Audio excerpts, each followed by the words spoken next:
ओ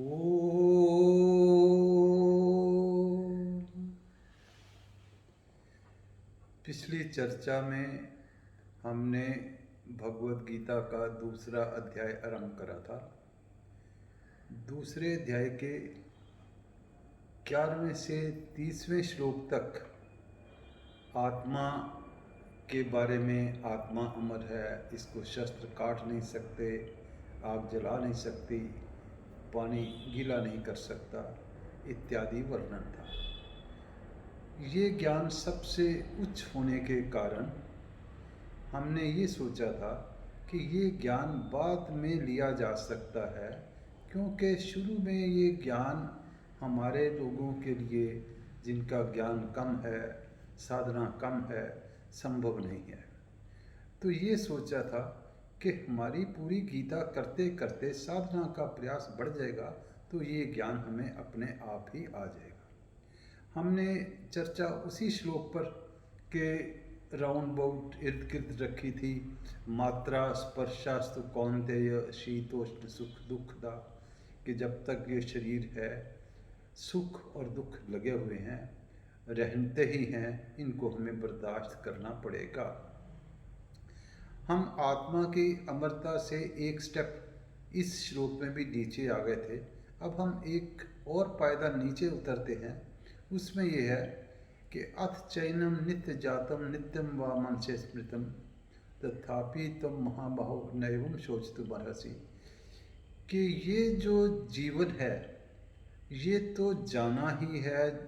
हमें जो, अगर हम आत्मा को भी समझते हैं कि मरने वाली है, जन्म लेने वाली है, तब भी ये निश्चित ही है कि वो शरीर हमारे को छोड़ना पड़ेगा ही। इससे अगला श्लोक भी इसी बात को द्योतित करता है। जातस्य ही ध्रुव मृत्यु ध्रुवम जन्म मृतस्य च तस्मात् परिहार्यते न तुम शोचितुम अर्हसि, कि ये शरीर ने जाना ही है। जो जाना ही है उसके लिए हमें क्यों दुख, क्यों शोक करना। ये बातें तो हमें ज्ञान ना भी हो तब भी रोज़ की रोज़ दुनिया में देखते हुए भी पता चलता है कि ये शरीर रुकना नहीं है। तो जो रुकने वाला ही नहीं है उसके लिए हम शोक क्यों करें, उसके लिए शोक छोड़ दें। एक फिल्म का भी गाना इसी बात को द्योतित करता है कि मौत आनी है आएगी एक दिन, जान जानी है जाएगी एक दिन, ऐसी बातों से क्या घबराना, जहाँ कल क्या हो किसने जाना। तो उसी में भी, उसमें भी यही ज्ञान है जो और जगह भी आता है। चिंता ताकि कीजिए जो अनहोनी हो जाए।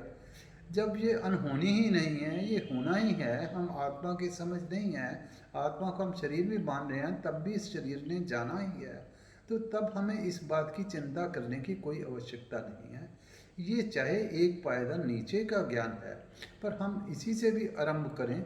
जैसे जैसे गीता की साधना करेंगे तो हो सकता है हमें जो पूर्ण ज्ञान है उसकी प्राप्ति हो जाए।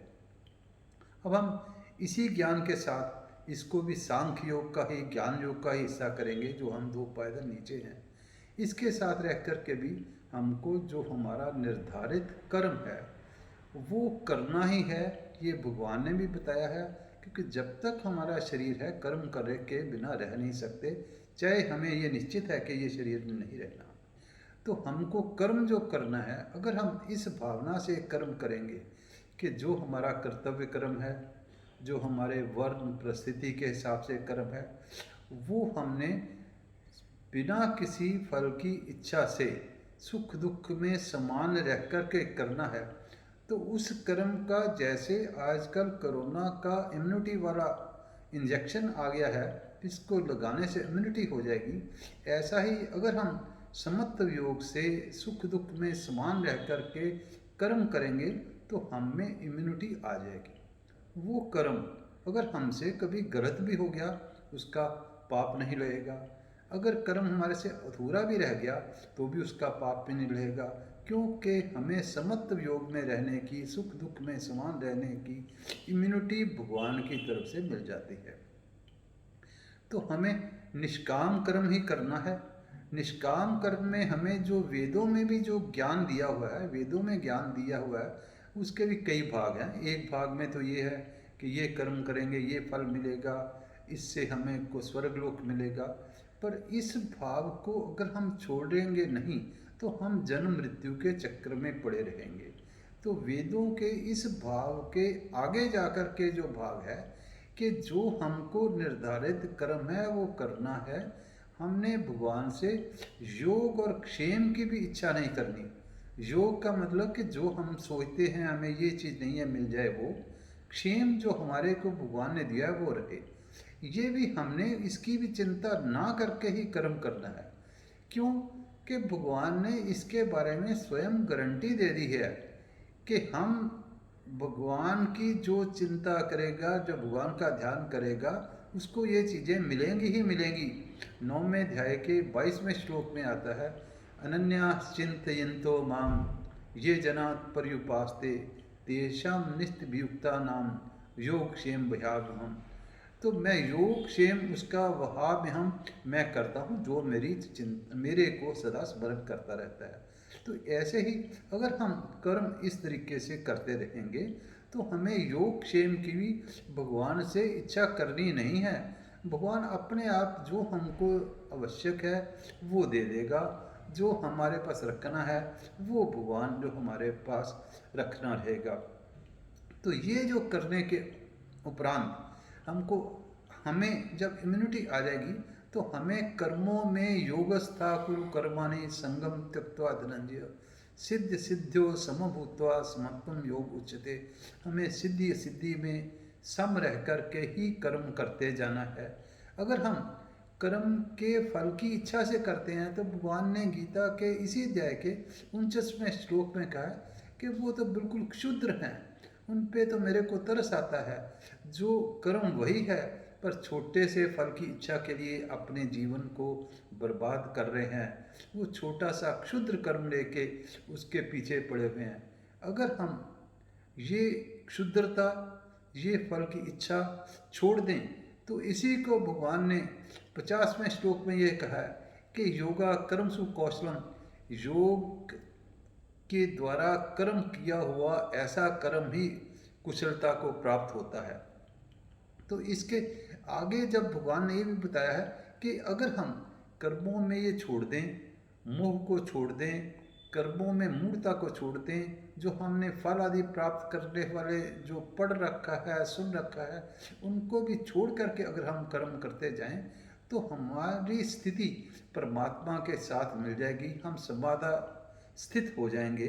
उसमें हमको 15 तरीके के फल जो इस अगले श्लोकों में वर्णन आएगा, दूसरे अध्याय के 55वें श्लोक से लेकर 71वें तक, वो उसको हम एक तरह का टेस्ट मान के चलेंगे।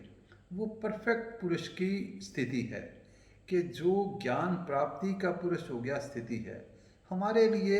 हम उसको वो साधना ट्रीट करेंगे, हम उसको अपना एग्ज़ाम सोच करके कि ये एग्ज़ाम में आना है। हम अपने आप सोचेंगे कि इस 15 में से हम किस किस लेवल तक पहुँचे हैं। अगर एक पॉइंट का 10 मार्क्स हैं तो हमें क्या 3 मार्क्स हैं, 4 मार्क्स हैं, वो हम अपनी परिस्थिति आगे आगे करते चलेंगे। हाँ, जो मैंने अब तक ये कहा है, एक श्लोक दूसरे अध्याय का, जो सारी गीता का इस अध्याय का मर्म तो है ही है पर सारी गीता का भी सार है, वो मैंने छोड़ दिया था। वो दूसरे अध्याय का 47वां श्लोक है जिसके राउंड अबाउट सारी गीता है। वो श्लोक है, सबने सुना ही हुआ है, कर्मण्येवाधिकारस्ते माँ फलेषु कदाचन माँ कर्म फल हेतुर्भुः संगो त्यक्त कर्मणि। कि तेरा कर्मों पर ही अधिकार है, फल पे नहीं। तुम कर्मों का हेतु भी मत बन और कर्म ना करने में भी आसक्ति ना हो। सारी गीता का तथ्य इसी श्लोक के है। जैसे हम अगर इकोनॉमिक्स पढ़नी शुरू करी थी तो टीचर ने कह दिया था कि जिसको डिमांड एंड सप्लाई का पता चल गया उसने सारी जो है इकोनॉमिक्स उसको आ गई। ऐसा नहीं था, पर जिसको डिमांड एंड सप्लाई का पता चल गया उसके आगे तो पीएचडी तक भी लेवल करने में सालों साल लगते हैं, परंतु फिर भी एक बेस वही है। तो ये जो गीता का श्लोक है ये बेस यही है, ये सदा के सदा सारी गीता में भी क्या सारे जीवन में भी चलता रहेगा। इसकी सार्थकता सारे जीवन में हमें रहेगी। तो इस श्लोक को थोड़ा सा हम डिस्कस करते हैं। अब बाकी जब एग्ज़ाम के पहले जैसे इम्पोर्टेंट क्वेश्चन करे जाते हैं तो जैसे अगली चर्चा में हम 15 जो करेंगे आराम से, हमारे के 15 जो एग्ज़ाम के हम समझेंगे निर्धारित क्वेश्चन है, उससे पहले इस श्लोक की अगर चर्चा करी होगी तो हमें वो प्रश्न पत्र को सॉल्व करने में हमें मदद मिलेगी।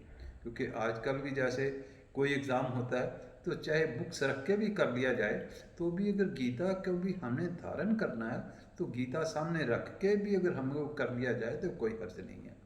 तो इस श्लोक को कर्मण्येवाधिकारस्ते मा फलेषु कदाचन माँ कर्म फल हेतुर्भु संगोस्त्यक्त कर्मणि, 4 हिस्सों में बांटा जा सकता है।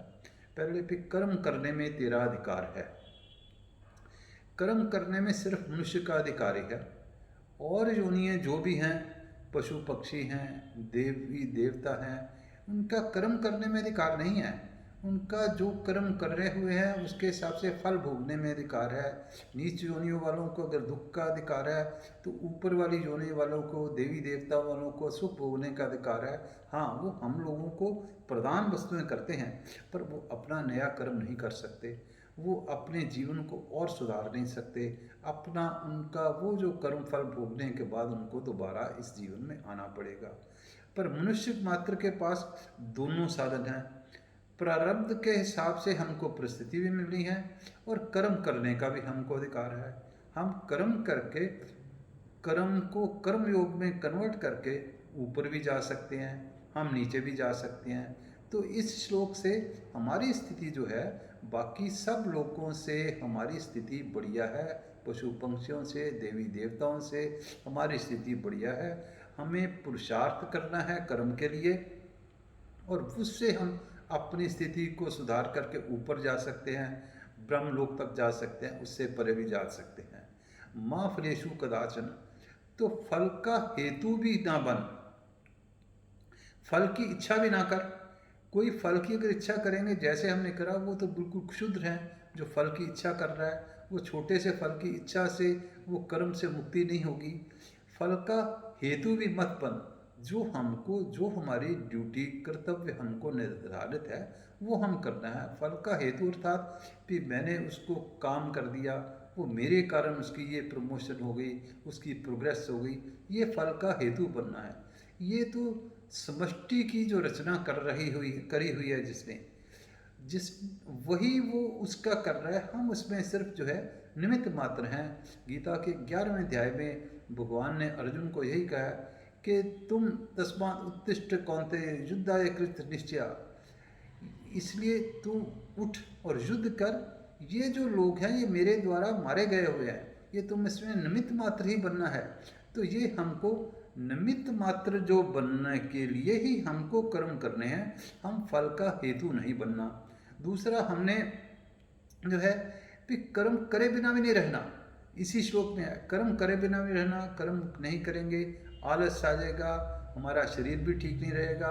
आलस आने से हमें जो सुख महसूस होता है वो ऐसा सुख है, तामसिक सुख है, वो हमको नीचे की योनियों में, इस जीवन में भी नीचे की तरफ ले जाता रहेगा। तो हमको कर्म नहीं करने में भी साथ देना, हमको कर्म फल की भी इच्छा नहीं करनी, कर्म करना भी जरूर है और कर्म फल का हेतु भी नहीं बनना। ये हम अगर 4 पॉइंट अपने में धारण करके रखेंगे तो हमारा जो आगे वाला कल्याण हो जाएगा। गीता जो है ये किसी वृद्ध के लिए, रोगी के लिए, मृत्यु के नियत जो पहुंचा है, मृत्यु के पास पहुंचा हुआ है, उसके लिए नहीं है। ये नहीं है कि उसको नहीं दिया जा सकता, उसको ज्ञान दिया जा सकता है, पर उसका लाभ नहीं है। ये यंग जो जनरेशन है उन्हीं के लिए है, उन्हीं के लिए है। फिर कर्तव्य करने में अथक प्रयास करते रहना है। अपना जो कर्तव्य है दूसरों के भले के लिए ही करना है। अपने अधिकार को इस तरीके से करना है, अपने कर्म को, कि दूसरे का अधिकार सुरक्षित रहे। अपना कर्तव्य जो है वो हमने करना है कि हमारा कर्तव्य करके दूसरे का अधिकार सुरक्षित रहे, और दूसरे हमने अपने कर्तव्य की, अधिकार की चिंता नहीं करनी। ये अगर हम ऐसा करते रहेंगे, इस श्लोक का भी जो कुछ हिस्से का अर्थ है, और जब अगले सत्र में हम एग्जामिनेशन वाले 15 क्वेश्चन करेंगे तो उसमें फिर इसका थोड़ा सा चर्चा करके, तो एग्जामिनेशन के 15 क्वेश्चन जो होंगे उसमें सेल्फ एग्जामिनेशन की तरह ही हम अपने अपने मार्क्स दे करके हम उसको करेंगे। इसी के साथ अब अगले सत्र में ये दूसरा अध्याय हम पूरा करेंगे। धन्यवाद। सर्वे भवन्तु सुखिनः, सर्वे सन्तु निरामयाः, सर्वे भद्राणि पश्यन्तु, मा कश्चित् दुःखभाग् भवेत्।